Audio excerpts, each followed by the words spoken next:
السلام علیکم ورحمۃ اللہ وبرکاتہ۔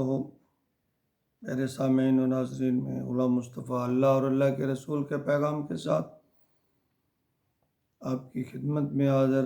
درس قرآن کے سلسلہ میں آج کا ہمارا سبق سورۃ الاعراف آیت نمبر 137 ہے۔ اعوذ باللہ من الشیطان الرجیم، بسم اللہ الرحمن الرحیم۔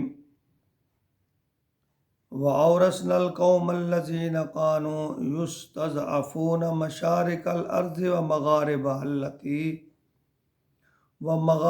الَّتِي بَارَكْنَا فِيهَا وَتَمَّتْ كَلِمَةُ رَبِّكَ الْحُسْنَى عَلَى بَنِي إِسْرَائِيلَ بِمَا صَبَرُوا وَدَمَّرْنَا مَا كَانَ يَصْنَعُ فِرْعَوْنُ وَقَوْمُهُ وَمَا كَانُوا يَعْرِشُونَ۔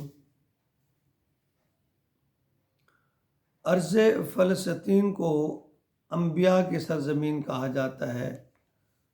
فلسطین سینکڑوں انبیاء کا مسکن اور مدفن ہے، اس لیے اس علاقے کو دنیا میں امتیازی حیثیت حاصل ہے۔ موسیٰ علیہ السلام اور اس کی قوم بنی اسرائیل نے جب سمندر پار کیا، فرعون اس میں غرق ہو گیا، تو انہوں نے مشرق کی طرف بیت المقدس کا رخ کیا۔ اس کا ذکر آگے آ رہا ہے، اور اس آیت میں تو اللہ تعالیٰ نے اپنا وعدہ یاد کروایا ہے، جو آیت نمبر 129 میں بھی فرمایا، قال عسى ربكم ان يهلك عدوكم ويستخلفكم في الارض فينظر كيف تعملون۔ یعنی اللہ فرماتے ہیں کہ اللہ انہیں ہلاک کر دے گا، تمہارے دشمنوں کو، اور تمہیں اقتدار اور خلافت جو ہے زمین کی وہ عطا کرے گا، اور پھر دیکھے گا تم کیسا عمل کرتے ہو۔ تو یہاں فرمایا وَأَوْرَثْنَا الْقَوْمَ الَّذِينَ، اور ہم نے وارث کیا قوم کو، کانو جو تھے یستضعفون، کمزور، جو کمزور سمجھے جاتے تھے۔ جیسے کہ پہلی آیت میں نے ذکر کیا کہ اللہ جب چاہے کمزور کو یا مظلوم کو جو اقتدار کی مسند ہے وہ اس پر بٹھا دے۔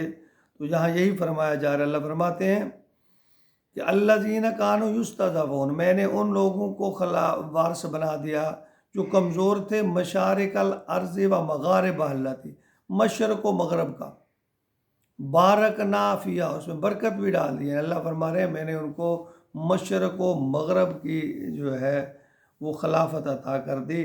وَتَمَّتْ كَلِمَةُ رَبِّكَ الْحُسْنَى، اور پورا ہو گیا وعدہ تیرے رب کا جو اچھا تھا، علی بنی اسرائیل پر، بما صبروا، اس کے بدلے میں انہوں نے صبر کیا، کیونکہ انہوں نے صبر کیا تھا، استقامت پہ ڈٹے رہے، صبر کیا۔ وَدَمَّرْنَا مَا كَانَ يَصْنَعُ، اور ہم نے برباد کر دیا جو بنائے تھے، یصنع فرعون نے، یعنی جو مکانات کہہ لیں، جو انہوں نے بلڈنگیں کہہ لیں، وقوم، اور اس کی قوم، اس نے اور جو اس کی قوم نے جو کچھ بنایا تھا وہ سب اللہ تعالیٰ فرماتے ہیں میں نے اس کو برباد کر دیا۔ جو کھیتی باڑی جو کچھ بھی تھا، یعنی ان کا بنایا سب کچھ اللہ کہتے ہیں میں نے برباد کر دیا۔ وما كانوا يعرشون، اور جو وہ اونچا بلاتے، یعنی جو وہ فخر کرتے تھے، جو مکان بڑے بڑے بناتے تھے، جن پر انہیں فخر تھا، اللہ فرماتے ہیں میں نے سب برباد کر دیا، اور میں نے اپنا وعدہ پورا کر دیا۔ دیکھو آیت میں حق اور سچ کی فتح کا تذکرہ ہے کہ جو لوگ حق اور سچ پر ثابت قدم رہتے ہیں، صبر سے کام لیتے ہیں، اللہ تعالیٰ انہیں ضرور سرخرو کرتا ہے، اور اللہ کے حکموں کے باغی اور نافرمان بالآخر رسوا ہو جاتے ہیں۔ آیت میں 3 باتیں ہمارے لیے سبق ہیں۔ نمبر 1، اللہ تمام حکومتوں کا مالک ہے، وہ مالک الملک ہے۔ وہ جب چاہتا ہے اقتدار ایک سے چھین کر دوسرے کو دے دیتا ہے، محکوم کو حاکم اور حاکم کو محکوم بنا دیتا ہے۔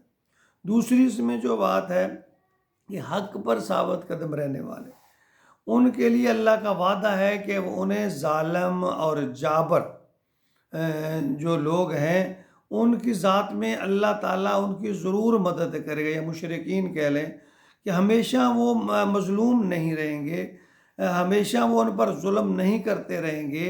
یہ اللہ امتحان اور آزمائشیں لیتا ہے۔ اللہ تعالیٰ فرماتے ہیں اور بے شک وہ لمبی ہو جائیں لیکن وہ ختم ہو جائیں گی۔ یہ کہ اللہ نے اپنے نیک بندو سے وعدہ کر رکھا ہے کہ اپنے وعدہ کے خلاف نہیں کرتا۔ اور تیسری بات فرمائی کہ جو لوگ دولت یا اقتدار کے نشہ میں اللہ کے احکامات کو جھٹلاتے رہتے ہیں، اللہ ان کی رسی ڈھیلی تو کرتے ہیں، لیکن جب رسی کھینچتے ہیں تو وہی رسی ان کے گلے کا پھندا بن جاتی ہے، اور اقتدار کے ساتھ دولت، محلات، غرض، طرح طرح کی جو بھی نعمتیں اللہ نے دی ہیں وہ سب اللہ واپس لے لیتے ہیں، اس میں دیر نہیں کرتے، اللہ یہ کہ انسان اپنے گناہوں پر توبہ کر لے، شرمندہ ہو جائے، اپنی اصلاح کر لے۔ ورنہ جو ہے اللہ تعالیٰ یعنی کسی دنیا میں کسی چیز کو دوام نہیں ہے، نہ مال کو، نہ رزق کو، نہ جاہ و جلال اقتدار، نہ ہی زندگی کو۔ اللہ فرماتے ہیں تلک الایام نداولها بین الناس، ہم دنوں کو پھیرتے رہتے ہیں انسانوں میں نا، کبھی کسی کے اچھے دن، کبھی کسی کے اچھے دن۔ آزمائشیں ہمیشہ کے لیے جو نہیں ہوتی، بلکہ آزمائشیں جو ہے وہ کسی کو تباہ کرنے کے لیے ہوتی ہیں، بلکہ آزمائش سے تو اللہ تعالیٰ مومن کو آزماتا ہے۔ اللہ فرماتا وَتُعِزُّ مَن تَشَاءُ وَتُذِلُّ مَن تَشَاءُ بِيَدِكَ الْخَيْرُ، کہ عزت اور ذلت اللہ کے ہاتھ میں ہے، وہ جس کو جب چاہے عزت دے دے اور جب چاہے اس کو ذلیل کر دے۔ یعنی اس میں سورۃ الاعراف کی آیت نمبر 128 میں بھی اللہ تعالیٰ نے فرمایا قال موسیٰ لقومہ، موسیٰ نے اپنے قوم سے کہا استعینوا بالصبر استعینوا باللہ واصبروا، کہ استقامت کے ساتھ اللہ سے مدد مانگتے رہو، صبر کے ساتھ، استقامت کے ساتھ اللہ سے مدد مانگتے رہو۔ ان الارض للہ، زمین اللہ کی ہے، زمین و آسمان اور اس میں ہر چیز اللہ کی ہے۔ یورث من یشاء من عبادہ، جب چاہتا ہے، جس کو چاہتا ہے اپنے بندوں میں سے اس کو عطا کر دیتا ہے۔ والعاقبۃ للمتقین، اور متقین کا جو انجام ہے، پرہیزگاروں کا جو انجام ہے، وہ بالآخر خیر پر منتج ہوتا ہے۔ اللہ تعالیٰ ہمیں اپنے دلوں میں تقوی پیدا کر دے اور صراط مستقیم پر چلنے کی توفیق عطا فرمائے۔ اللہ تعالیٰ ہمیں ان سابقہ جو اقوام ہیں ان کے ان واقعات سے سیکھنے کی، سبق حاصل کرنے کی توفیق عطا فرمائے۔ آمین یا رب العالمین۔